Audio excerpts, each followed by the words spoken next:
Hey there, I'm Luna. I'm a 32-year-old marketing executive, and let me tell you, my story is about to take a wild turn. For the past 5 years, I thought I had it all with my husband, Derek. We were living what looked like the American dream, married to a handsome 35-year-old hotshot lawyer with a smile that could melt stone. We had a beautiful house in the suburbs, 2 cars in the driveway, and plans to start a family. Luna, honey, have you thought about baby names yet? Derek would ask with that charming smile of his. I'd laugh it off, saying, easy there. Tiger, let's make the baby first. If only I'd known the storm brewing under the surface. Derek's family, oh, they were straight out of a Hallmark movie. His mom, Barbara, was always trying to fatten me up with her famous casseroles. Luna, dear, you're too skinny. How will you carry my grandbabies? She'd say, while his dad, Richard, chuckled from behind his newspaper. Even Derek's sister, Melissa, would roll her eyes, but with a smile that always felt more like acceptance than judgment. But things started changing, almost too subtly to notice at first. Derek was coming home later and later, always with an excuse. Sorry, Luna, big case. Johnson's breathing down our necks about this merger. Then there were the phone calls. He'd step out of the room, voice lowered. I'm not proud, but I started listening at the doors. Yeah, it's done. No, she doesn't suspect a thing. The words hit like a punch to the gut. Confused, I turned to my best friend, Zoe, over margaritas. Z, am I crazy? Or is something up with Derek? Zoe, ever the blunt one, looked at me squarely and said, Luna, honey, something's fishy. You might want to consider hiring a PI. At first, I resisted, but then desperation won. The PI's report arrived a week later, detailing multiple visits to a urologist's office. My heart raced with dread, but it wasn't until I stumbled upon a crumpled receipt in Derek's office drawer that the full truth came crashing down. My hands shook as I unfolded it, the words blurring through my tears. Vasectomy consultation and procedure. I whispered in disbelief, Derek. And as the realization hit, a plan began to form. The next morning, I dropped the bomb. Derek, honey, I said, steadying my voice, I'm pregnant. The look on his face was priceless, a stretched smile hiding barely contained panic. That's wonderful, Luna, he stammered, pulling me into a hug that felt more like a cage than an embrace. Later that week, I overheard him on a call with his old college buddy Tom. Pressing myself against the wall, I strained to hear. A vasectomy? Are you insane? Tom hissed. Derek's voice was desperate. I had to. Luna was getting baby crazy. You know I never wanted kids. The betrayal was like a knife twisting in my heart, but I held it together. I needed more information, and I knew exactly where to start. Enter Sarah, Derek's beautiful coworker, who I'd always been a little wary of. I invited her for coffee, flashing her a friendly smile. Derek talks about you all the time, she gushed. I leaned in, giving her a conspiratorial grin. Really? You must have some good stories about him. Her smile wavered. Well, I don't know if I should say. Oh, come on, we're friends now, right? I coaxed, and soon the floodgates opened. She spilled it all. Derek's flirtations, those business trips that didn't add up, the hushed phone calls. She looked at me, genuinely regretful. I'm so sorry, Luna. I thought you knew. But the real kicker? That came when I decided to do some digging of my own. Late one night, while Derek was fast asleep, I cracked into his laptop. What I found made my blood run cold. Buried in his financial records was a trail of embezzled money, hundreds of thousands of dollars, all funneled into gambling accounts. My husband, the upstanding lawyer, was nothing but a common thief. How are you feeling, sweetie? Derek would ask the next morning, his hand hovering awkwardly over my still flat stomach. Just peachy, I'd reply with a forced smile. Two could play this game, but as I lay awake that night, my mind raced. I was in way over my head. How far was I willing to go to expose the truth, and when all was said and done, would there be anything left of my life to salvage? The tension in our house thickened, like a pressure cooker ready to blow. Derek's paranoia hit a fever pitch. One night, he stormed into the bedroom, his eyes wild. Who were you talking to on the phone, Luna? He demanded, his voice dripping with suspicion.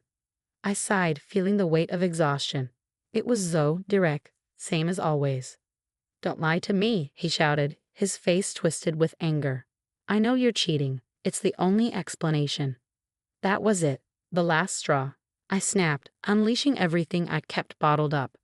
You want to talk about lying, Derek? Fine, let's talk about your little secret. His face went pale. What are you talking about? I pulled the crumpled vasectomy receipt from my pocket, waving it in his face. Care to explain this?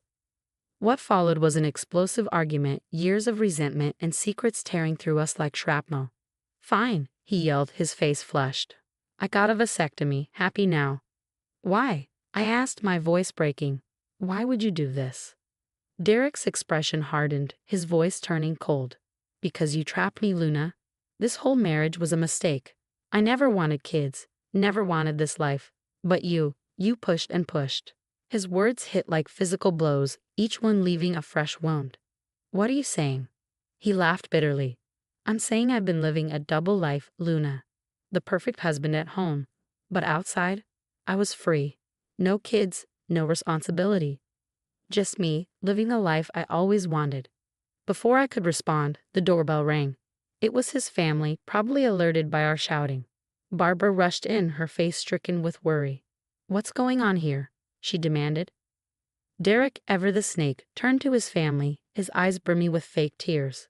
Luna's been lying to all of us, he said, his voice breaking. She's not really pregnant. She's been manipulating me, manipulating all of us. I stood there, paralyzed as he spun a web of lies. According to him, I pressured him into marriage, faked the pregnancy, and schemed to keep him trapped. His family's sympathy morphed into cold stares. Is this true, Luna? Richard asked, his voice heavy with disappointment. I opened my mouth to defend myself, but before I could say a word, Melissa stepped forward. There's more, she murmured, her gaze flickering between us.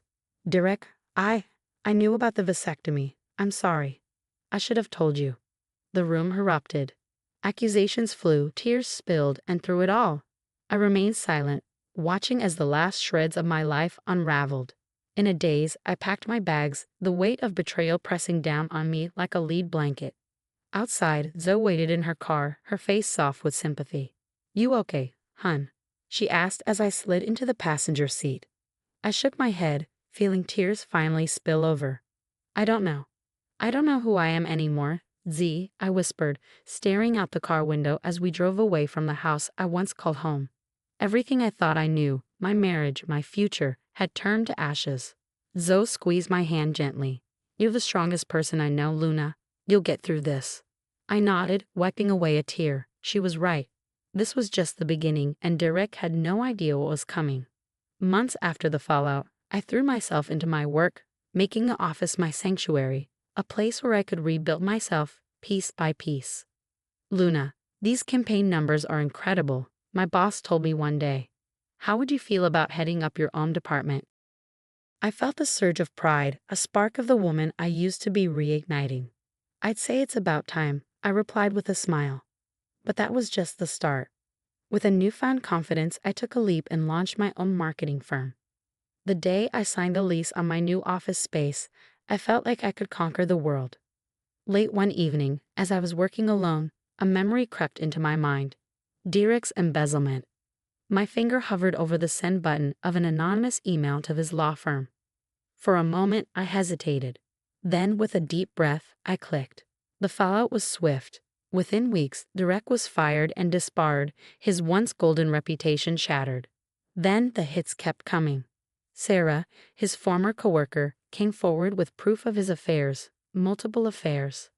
The news spread like wildfire through our old social circles, and Derek's entire world began to crumble. One day, as I was leaving my office, I ran into Barbara and Richard. They looked older, worn down by everything that had happened. Luna, Barbara said softly, her voice trembling. We owe you an apology. We had no idea about Derek's activities. Richard nodded solemnly. We were wrong to doubt you. Is there any way we can make amends? I looked at them, these people who had once felt like family. For a moment, I was tempted to let them back into my life. But then I remembered the pain, the betrayal. I took a deep breath. I appreciate you saying that, I replied, my voice steady. But I think it's best if we go our separate ways. I wish you well. As I walked away, I felt a weight lift from my shoulders. I was free from the lies, the manipulation, the toxic bonds that had held me back for so long. Months turned into years, and my business flourished. I found joy in the simplest things. A quiet evening with Zoe, the thrill of a successful campaign, the freedom to make my own choices. One night, as I sat on my balcony overlooking the city lights, I reflected on everything that had happened, the pain, the betrayal, and the long journey back to myself. Through it all, I learned an invaluable lesson. Trust your instincts and never ever compromise your values for anyone. Luma's journey through betrayal and rebirth has come to an end, but now I want to hear from you. If you were in Luna's shoes, would you have exposed Derek's embezzlement or kept that information to yourself? What do you think is the right thing to do when you discover someone's illegal activities, especially if that person has hurt you deeply? Share your thoughts in the comments below. Your perspective might help others facing similar dilemmas. If this story resonated with you, don't forget to hit that like button and subscribe to the channel for more compelling stories about overcoming life's toughest challenges.